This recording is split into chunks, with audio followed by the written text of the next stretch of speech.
So when it comes to occupational licensing, many people just think it's a necessary process to, ensure safety and quality in the various professions. And licensing actually can be that in a voluntary regime. And we actually have some examples of that work really well.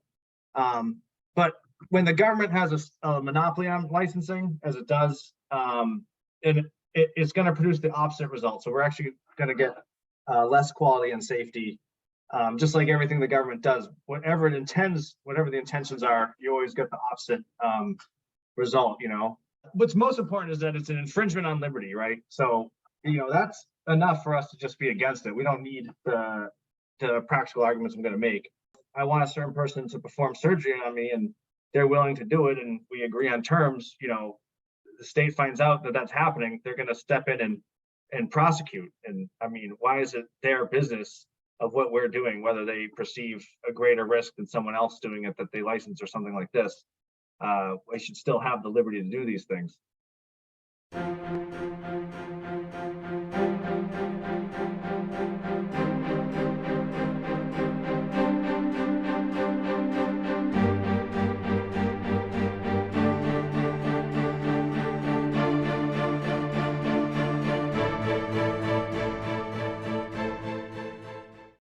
Welcome. It is Thursday. Welcome to the Freedom Hub Show. We have a cool guest today, live from New Hampshire, and Jeff will introduce him in a minute. In the meantime, if you're new to our channel, let me take you to our website. I'll share the screen so you know where to find the information, who's here, what's going on, etc., etc. The website is our website is your-mp.com. It stands for yourmarketplace.com. Your marketplace for health, wealth, and freedom, which is what we're all about, working towards, not fighting for, working towards. And if you come up to Your Media Hub, click on that tab, and you will see our Wednesday and Thursday show. Wednesday is Health, Biz, and Politics, more obviously on the health area. And Thursday's on policy issues, freedom, more esoteric and topics and so on. And you can subscribe. We will have all of this sorted out for you very soon. And down here we have the topics and a little bios on our guests. And below that, upcoming guests. And below that, we have the channels where you can find our videos posted by the next week. So we're on BitChute, Brighteon, YouTube, Rumble, and we do have two different channels, one for the health show, one for your Freedom Hub show. So with that, let me stop the screen share. And there's other cool stuff on the website too. So we invite you to take a look, and I will turn this over to you, Jeff, to introduce our guest. Fantastic, appreciate that. Another exciting day today here at the Freedom Hub. We got a great situation because we've actually got somebody that's touching the ground where the rubber meets the road, and that's a New Hampshire, a Libertarian legislator. So that's always fun to see happen, and totally in keeping with our philosophy here. His name is Matt and Santonastaso. I think I got that right. It's close to that. Oh, you did. Anyway, what I meant to ask you at the beginning before we started, how long have you been in this position?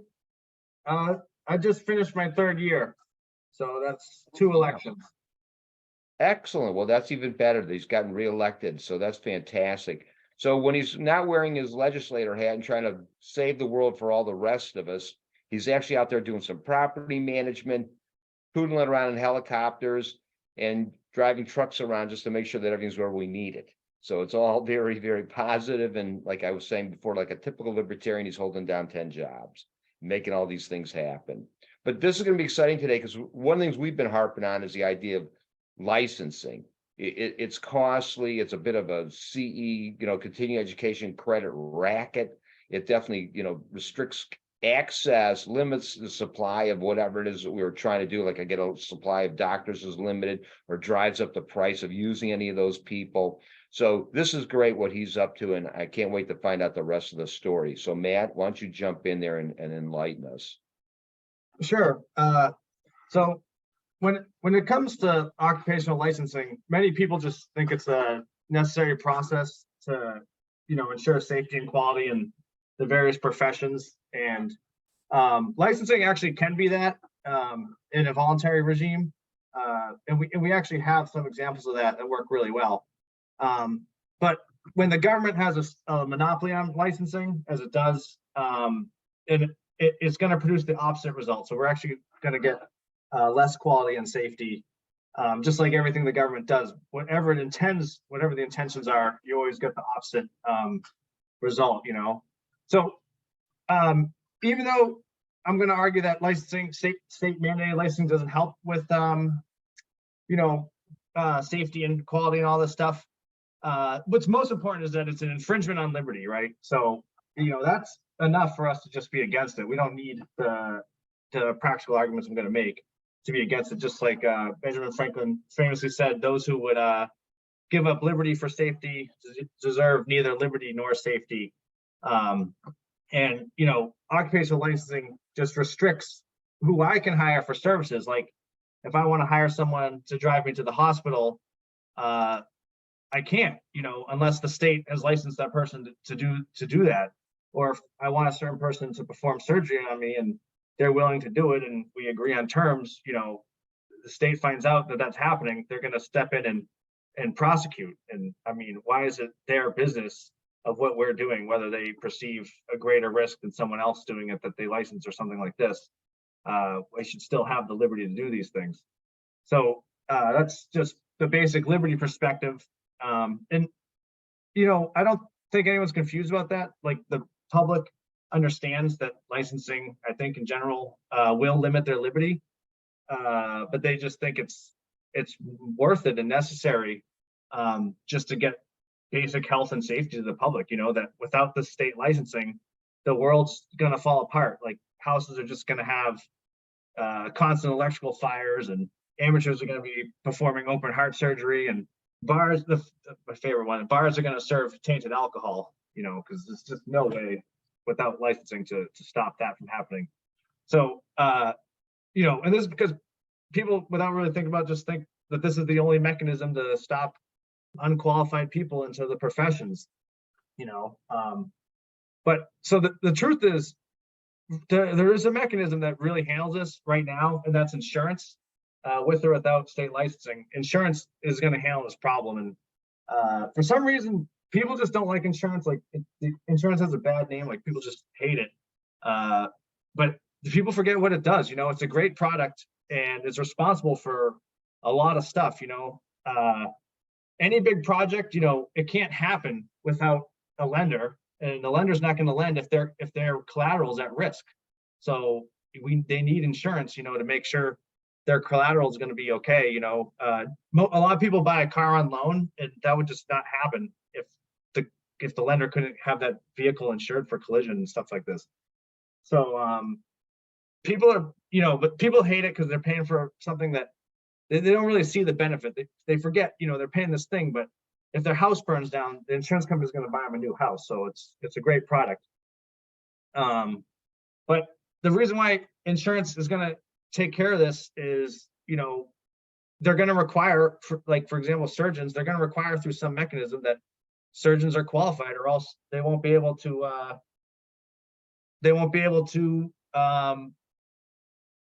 insure the provider, right, for malpractice insurance. They won't, their patients won't be able to file claims, and the hospital won't be able to, get insurance to cover their own liabilities. So they're going to need some sort of mechanism for that. And same thing with, a building that wasn't constructed to the standards, the insurance company needs with qualified individuals. Like if somebody built a house with electricians that, weren't qualified, they won't be able to get insurance, and no one's going to want to buy that building, in part because they won't be able to get lending for it if it's uninsurable. So the state doesn't have to create licensing. Licensing can be just provided by the market, and it'll be even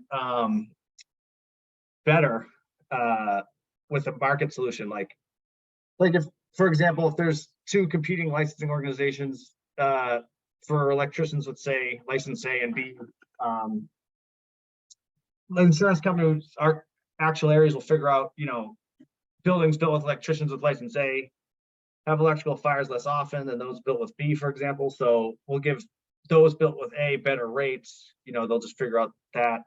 And now electricians holding license A it's a more valuable license. So, there may be a preference to, if you're going to be an electrician, to go through license A's process. And now license company B has to improve, just market, or else they'll go out of business, right? Because no one will want to use them. So they'll figure out and negotiate with the insurance company what they need to do to get those good rates. And there's examples today in voluntary licensing where the state is absent in these professions. The one I'm most familiar with is the United States Parachute Association, because I'm a skydiver. And in the US, believe it or not, skydiving is basically unregulated. So virtually all skydivers belong to this organization, USPA, but the membership is 100% voluntary. You're not required. You can buy an airplane and jump out of it, and the US government will have no problem with that. It issues licenses, and people get it before skydiving, and all their members pay yearly membership fees, and they pay the license fees, and they follow the rules established by USPA, all without the government using force. So, we don't need government to use force to have the benefit that licensing provides. One of the reasons why skydivers obtain these licenses is because the drop zones, with very few exceptions, require it, and the drop zones require it because the insurance either demands it or gives them favorable rates for having it. And USPA does the work to ensure their skydivers are safe, so the insurance company can provide that benefit. And someone might argue, they might not like the way USPA is doing things, and that's fine. You could start a parallel organization. There's no reason why drop zones couldn't serve USPA members, and some service a different membership, and even some serving both. But with government licensing, too bad. If that's the rules, you got to follow those rules, and people can't go out on their own and come up with a different way of doing things. So, in the electrical example and the skydiving example, what's really different, it's different than the state mandating it, is, like I was saying, if the state mandates it, it doesn't matter if it's any good or if the license holders or the public have issues. The rules of the process are decided by what is politically expedient. A lot of times, the requirements for state licensing have actually nothing to do with the actual profession. So an example in New Hampshire was these niche beauty services. You were required to have a cosmetology license.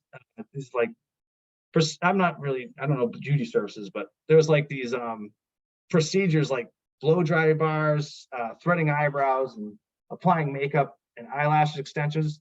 The government required you had to have a cosmetology license to do these things, but when you looked into it, none of these things were even covered in the training for that license.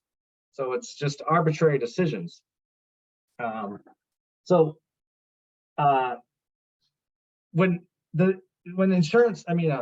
licensing is done by the state, their rules are just what's politically expedient. It doesn't have anything to do. It's what the public perceives would be dangerous, not what is actually dangerous.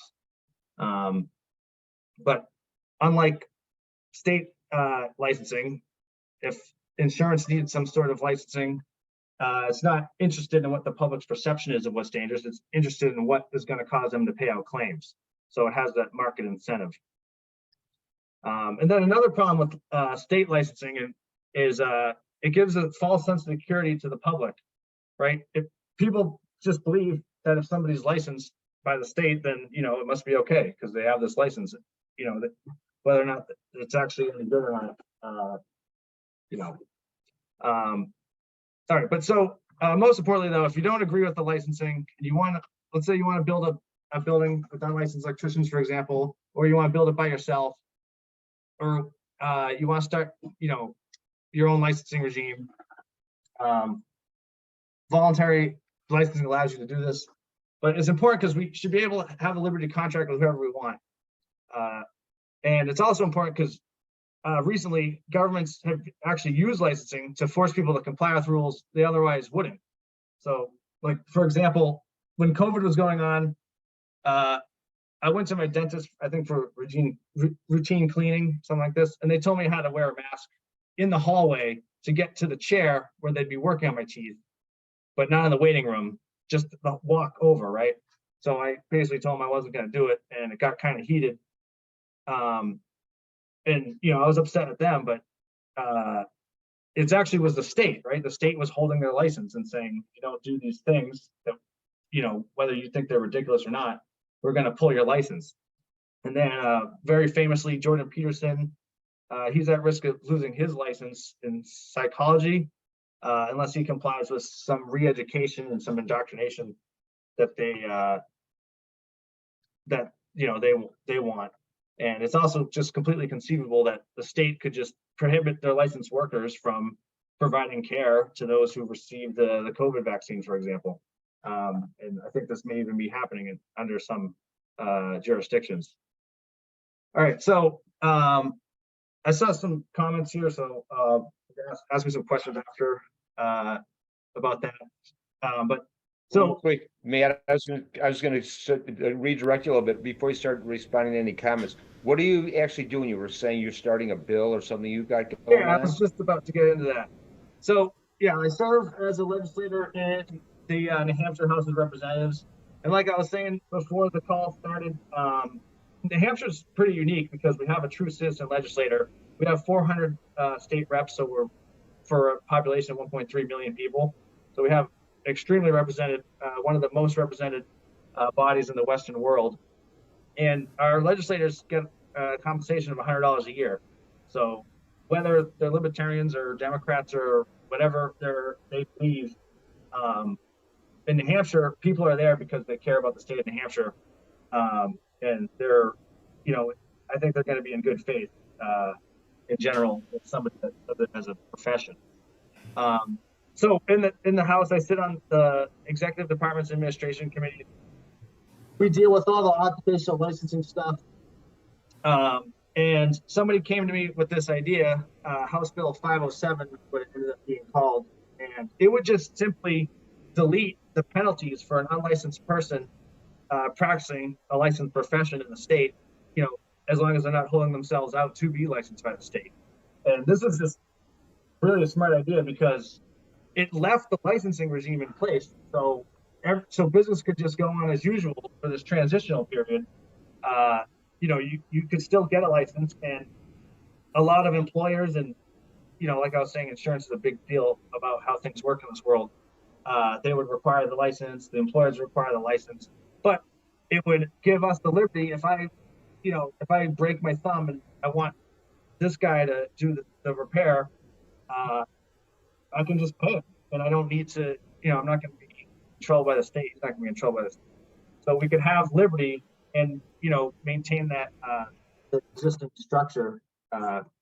So I thought that was really smart. And it was a lot of fun when we brought that bill up because we actually got it through committee. So in order for it to really, when I say it got through committee, it got a 10-10 vote. So it went to the floor without recommendation, which is that was amazing that happened. And the thing that was so funny about this bill is only one group of people really, really pushed against it, and it was the realtors. And I just think that's hilarious because with state licensing, the HVAC guy doesn't get upset if you're going to delete licensing because, what does he care? I mean, he's actually doing a thing that requires a skill. He doesn't need his license to protect him. But these professions like realtors and hairdressers and stuff like this that went through some sort of program to get licensed, anybody can cut hair. I mean, not anyone can cut hair, but we don't need a license. I mean, we can talk about the surgeons and the electricians and stuff, but come on, hair cutting, right? So they have a state granted monopoly because of this license, and they feel like they're owed it because they went through the process to get this license. So when the state starts saying, oh, we're going to delete licensing or do something to liberate licensing in some way, they get upset. So I just thought it was hilarious how strong the realtors came out against this, and virtually nobody else did. So, but yeah, it was cool that it made it through committee, and that's the thing. There's just a lot of deep-rooted, like liberty-minded people in New Hampshire that just get it. But when it got to the House floor, it got killed. You know, it's too much liberty for most politicians. But New Hampshire did have some changes. So we actually passed a bill that allows for complete license reciprocity in New Hampshire. So now you can come to New Hampshire, and your state license will be accepted. You'll get a New Hampshire equivalent license, which is, you know, anything to weaken licensing is going to benefit society. So that's basically my story. So if I'll give it back to Jim. Yeah. All right. Yes. So are you going to try to, like, again, next term, bring this back up? You think it's a dead issue or what? Well, I should have got, so it was, what's the name of the group? I have their book too, please. The name escaped me, but some group came up to me when I brought it to, I think, the floor, and they said, "Why did you tell us about this? We would have helped you out." And I was like, "Oh, I didn't know you were interested in it." So Yeah. the first time you introduce a bill, it's kind of like discovery. Just figure out like what the problems are and who's going to want to help you and stuff like this. Yeah. So I would totally bring this bill back. Our filing period is in September, and I have to check the rules depending on what happened to the bill, and because it's the same term, and you can't bring back the same bill except in certain circumstances. I have to refresh myself on the rules as far as that goes, but I think it will come back. So one question before, well, we could open it up, of course. I think, question, voluntary licenses versus government licensing versus certification. Is certification essentially the same as voluntary licensing or private licensing, you think? Or is there something, a difference there? Yeah, there's a difference because a certification is kind of like, I did this thing, I got certified in this thing, and that's kind of a permanent thing. You can't, you know, if I got certified to do a thing, you can't take that away from me. But licensing, voluntary licensing, has, you know, rules, and, you know, they may require you to act a certain way in the future to maintain that license. Okay. I can interject a question or a comment. You know, here in Ohio, if you get a medical license, you can practice any kind of medicine you want. So I might have gone to medical school for something, but then I choose to be something else in the state, you know. But like you said, the consumers, oh, he's got a license. It must be good. So it is a very false sense. And you just, I'm going to cue over to Charles because he's been chiming in like crazy in the chats. But that's the reality of it. Is anytime any of this stuff gets handled by the government or even sometimes industry, it gets so bastardized and such a cartel after a while. That's always the biggest concern, is how do you keep it stay free market? I mean, the neat thing that what you described in New Hampshire is at least they've created a little bit of a sliver of a way to let something happen like you described, you know, to get around that licensing. We're real big proponents of medical cost sharing, and that was the one little sliver of an exemption to the Obamacare Act that let everybody escape. And meanwhile, it was a trickle, but, you know, you could build on that little crack in the door and turn it into something much more meaningful, and then make bigger change, like you reintroducing that bill and getting, you know, additional bedfellows to help you. Yeah. I want something I forgot to mention that you remind me of.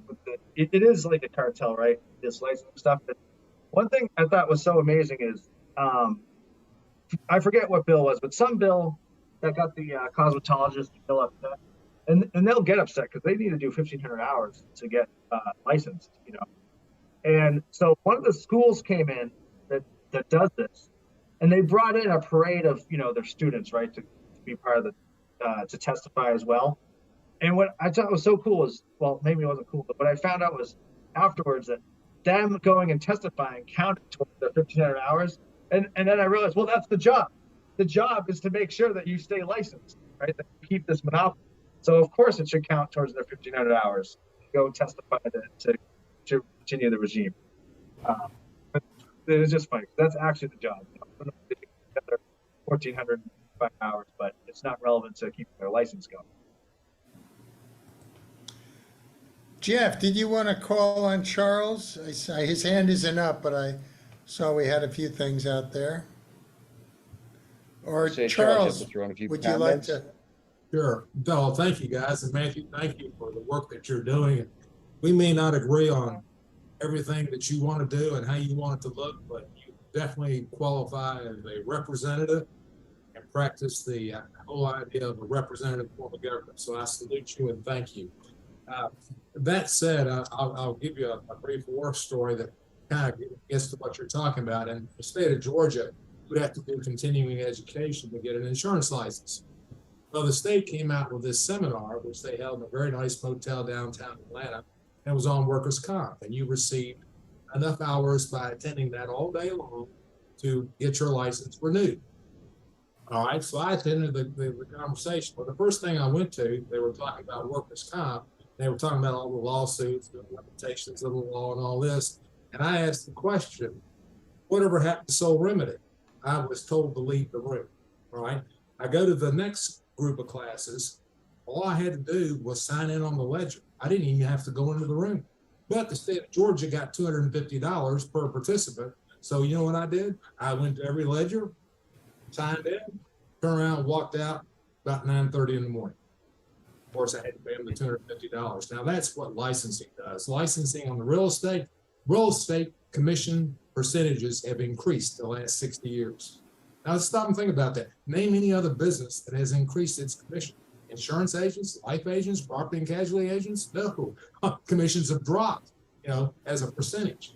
Real estate, it's gone up 150%. You don't have real estate agents anymore. You have large corporations that have listings, and the producers get paid by having listings. That's a byproduct of vertical integration. It's a byproduct of vertical integration being contributed to and made possible by licensing. As far as doctors go, let's say we had no licensing for anyone practicing medicine, okay? And the charlatans are going to do what? They're going to harm people, correct? Yes, absolutely. What happens today? What are you going to compare that to? I mean, seriously, what are you going to compare that to? The free market would take care of that very quickly. And there's a famous piece of history, shut up and let other people speak. Back in the late 19th century, there was a charlatan going in South Dakota, Minnesota, Nebraska, and he had this wonder elixir. He was selling it. Several children died from diseases because it obviously didn't work. Well, he was finally tried. He was convicted. He was hung. You know what happened? There was never another fraudulent elixir ever distributed in those states. And my point is, yes, several children died. Some adults were adversely impacted. But compared to what? A medical community that did what during COVID? I mean, seriously, the free market would take care of it. That's just my 2 cents, and thank you for your time. Yeah, that's the problem with being, liberty advocates is people say, there'll be this niche case like, well, what about this? We need, how are you going to handle this? And the thing is, okay, yeah, people are going to die and get hurt. That's just the reality. That's just how the world is going to be. It's always going to be like that. It's going to be risks and stuff like this. But the government solution is worse, and people just want an answer for every single niche case, and the government says they can handle it. They want to go with that. Go with that. Yeah, you're breaking up there a bit. Sharon, I see you had a couple of comments on, one, licensed doctors hurt you. They hurt all of us, I think. I just wanted to say that. And part of that, though, and you're welcome to chime in, is that, we're now learning that the medical profession, big pharma, all of these people were basically put out there, big profit comes ahead of people. And their whole allopathic medicine model is falling apart. We know now that's why a lot of the chronic disease in this country is out there. That's why all these the childhood vaccines are making people sick, and epidemics of allergies and asthma and everything else. And they're really a big part of the problem. So, yeah, so the every licensed medical professional at least in conventional medicine, if they are practicing and trying to help with most things, I think chronic disease, whatever it might be, they're going to hurt somebody. Yeah, over the years, I think most of us have been harmed or could have potentially been harmed by licensed professionals, ever since I was young, first filling my mouth with mercury and then the doctors that wanted to prescribe drugs for all the side effects, and all the injury that came from that, and not even knowing what it was. And, I'm working as a naturopath. I'm basically semi-retired, but I'm in a state where they don't license naturopaths. So if they did put licensing in, I didn't go to an approved school that had been co-opted by the pharmaceutical companies. So I wouldn't qualify for a license in this state anyway. So I just really admire what you're doing there, Matthew. I've thought of coming to, the Free State Project and come up there to Pork Fest every now and then, but have never made it. But I was actually thinking of putting in a Free State South, because I live near a town called Liberty. We've had a Libertarian convention down there one time, but yeah, licensing, like you said earlier, does not protect you. It's just a racket. It's a racket for, making more money for the state and for, it's a club that you belong to. And I made a reference to the BBB. My husband was saying that they actually grew out of the mafia, and it's a similar type of thing. If you pay us the money, we'll let you do your business. Do you mean the Better Business Bureau, BBB?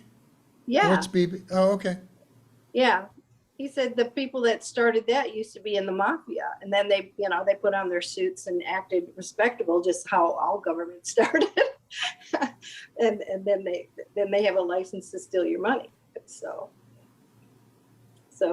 bravo to you for being in a legislature and doing that work. I worked in politics. I worked on the Ron Paul campaign.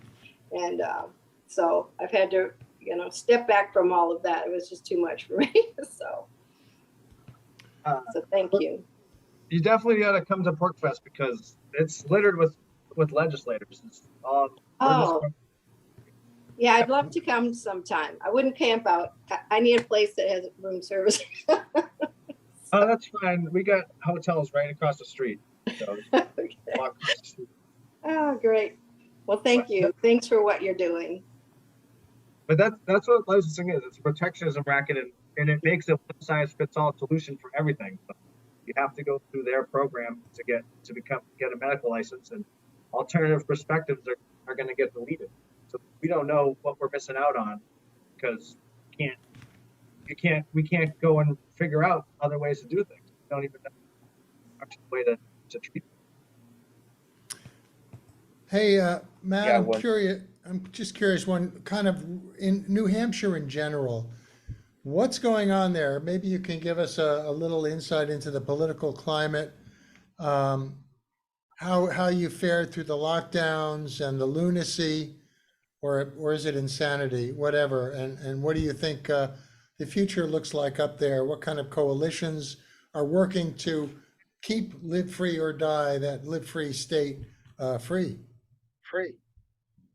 Yeah, New Hampshire is really unique. We have a very strange, the political, what am I trying to say? It's just different up here, It's, we have a lot of liberty-minded people just in the public that just grew up here.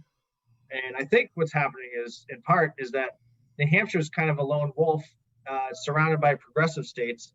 So all the, liberty-minded people have to retreat to here if they want to stay in the Northeast. And now we have a lot of liberty organizations like the Free State Project was mentioned earlier that moves actually liberty people into the state. And that's been going on for 20 years. So now, the legislator in New Hampshire, it's 400 people, and it's hard to say because, what's the definition of a liberty-minded person, but probably over 100 of the members are really true libertarians. I mean, these are the kind of people that, you know, read Rothbard and, you know, support Ron Paul and stuff like this, you know, actually in the government. And, you know, that's a big deal, you know, because we talk to the other legislators and we, you know, even the Democrats have to appease, you know, the, so it's pretty amazing what's happening here. We have no income tax, no sales tax. We have a lot of liberty. It's kind of funny because whenever I leave New Hampshire, I just get stunned at how many rules you got to follow in other places. So we have the New Hampshire Liberty Alliance that actually, it's an organization that, you know, rates the bills. We look at all the bills and they rate them based on whether or not it's pro-liberty or anti-liberty, and then produce a voting sheet for the New Hampshire House and Senate to say what the liberty vote is on this thing. And if we call it the gold standard, if that gold standard has a problem with the bill, they'll come out to the NHLA and they'll ask, what do we have to do to get a favorable result on this thing? Because it's not going to pass if the libertarians are that against it. So it's pretty amazing, and I'm happy to be part of the state. You know, Is it growing? Would you say the influence is growing? And what's the story on ballot status? Yeah, and also I forgot to answer the question about how it went with the COVID thing.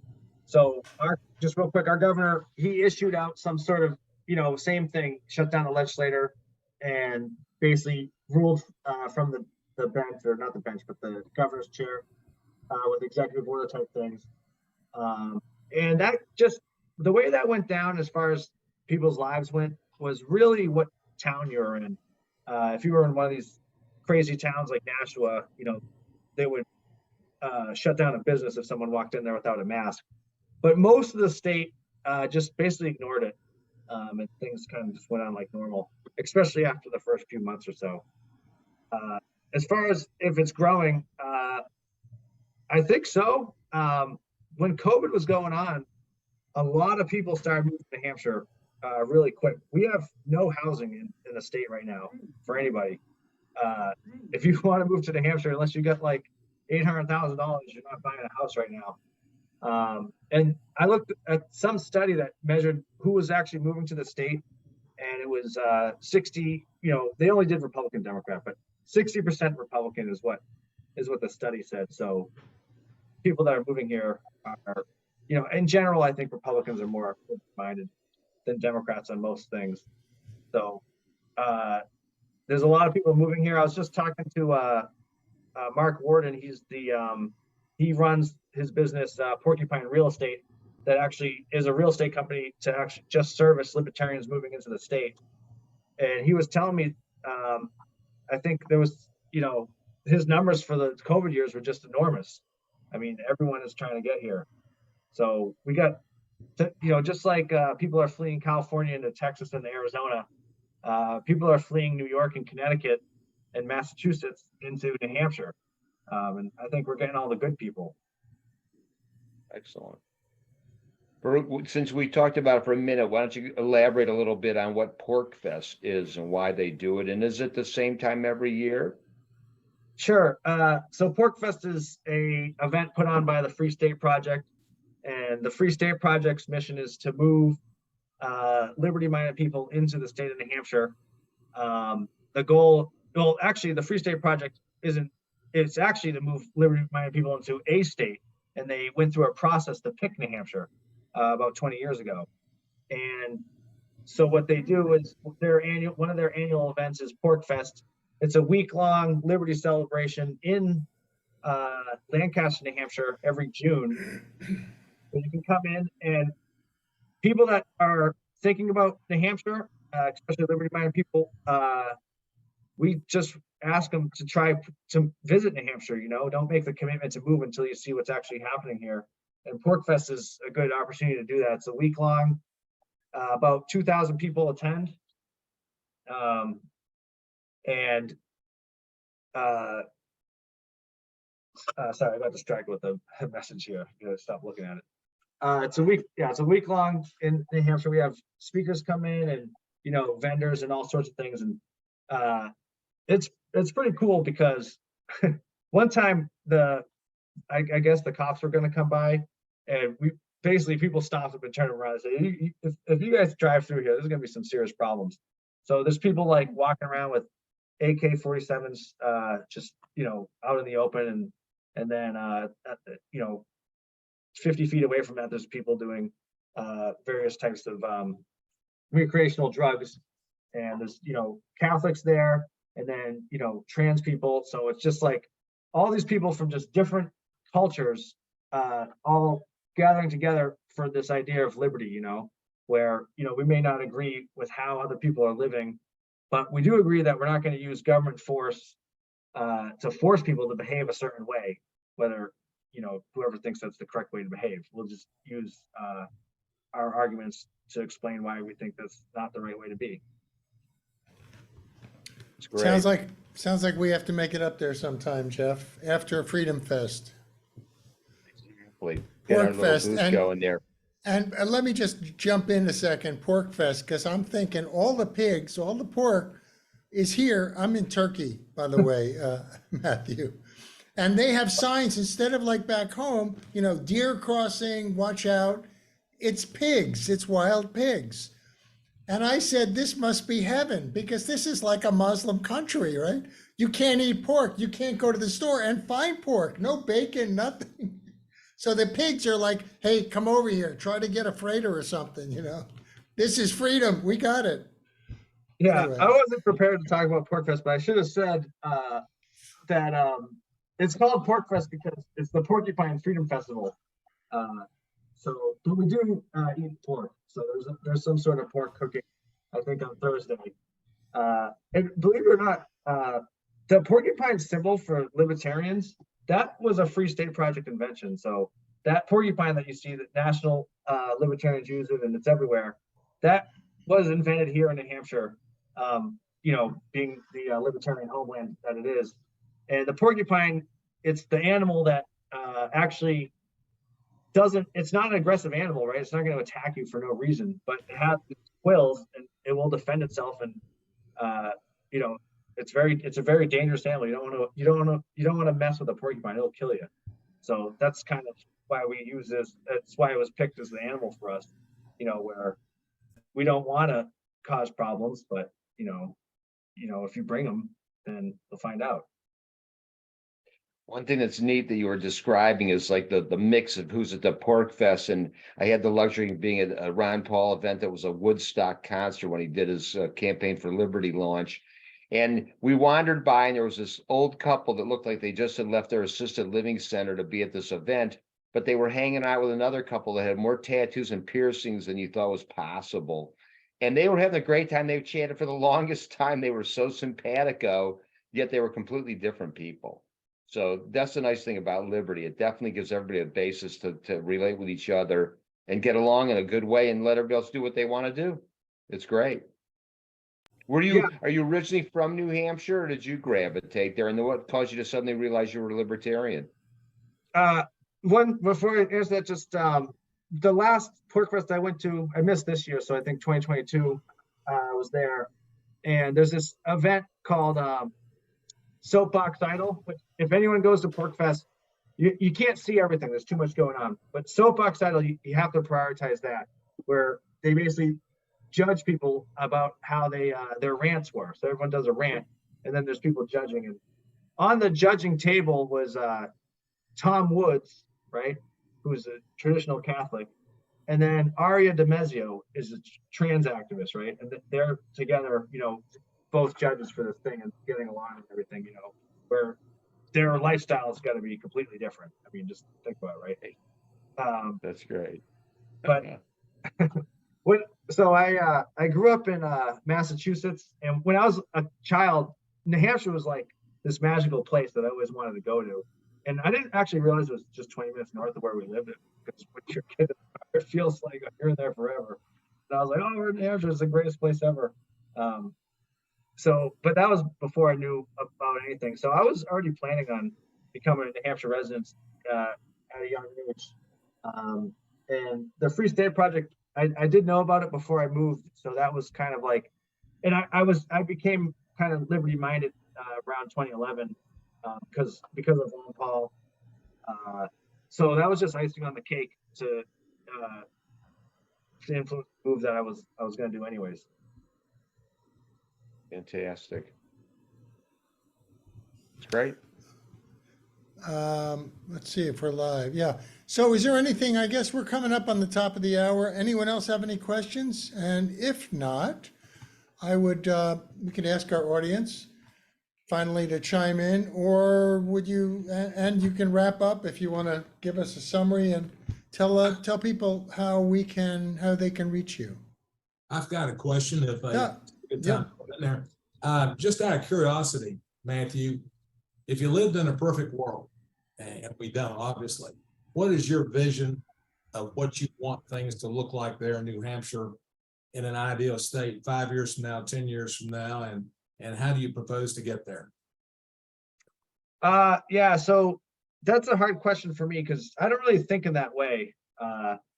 So I moved to New Hampshire and I wanted to assist with liberty, but I didn't really know how, some people were yelling at cops on the street and, I went with them and that wasn't really the thing for me. And, so I just have a good temperament to be in the legislator because I'm an open person, I think. And I don't know, it's a good spot for me.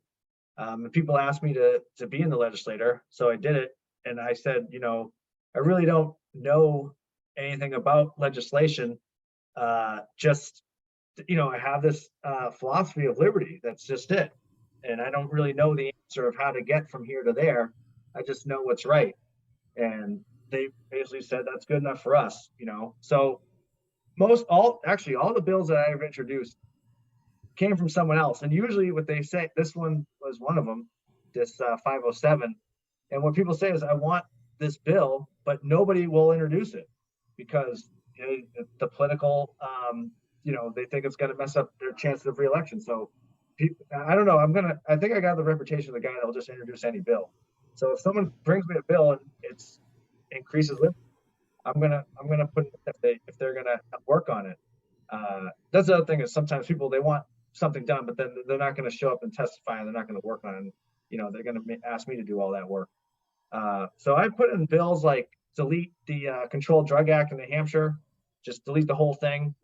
I put in a bill for New Hampshire to become an independent nation, and stuff like that, where people just think it's crazy. And this one too, people thought that this deleted licensing. They didn't understand really what it did, but it deletes the penalties of licensing. I mean, I'd be fine with deleting licensing too. It just,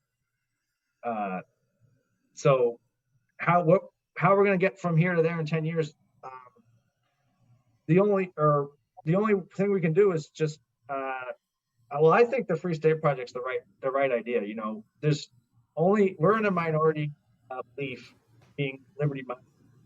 If we could all concentrate in one area and actually change things in one spot, and then that could spread out to the rest of the world later. I think that's the right answer. So I'm just going to keep saying what I know to be true. And if these pro-liberty bills get traction, then that's great, but I can't predict whether or not they're going to work. I'm not a strategist is what I'm trying to say. Okay. It's good. You just got to keep growing what you're doing. You just get more people involved. It's just a numbers and an attrition thing for sure. So How can people find you, Matthew? Website, or if they want to email you, or Twitter, or X? Sorry, what is it? The X app now? Yeah, I think Twitter's what everyone uses now. That's where I get my news from. So I would just say my Twitter handle's at Santonastaso NH. I'm sorry, you broke up. What is it again? It's at Santonastaso_NH. Okay. Yeah. And I have an email and everything too, but everyone uses Twitter, so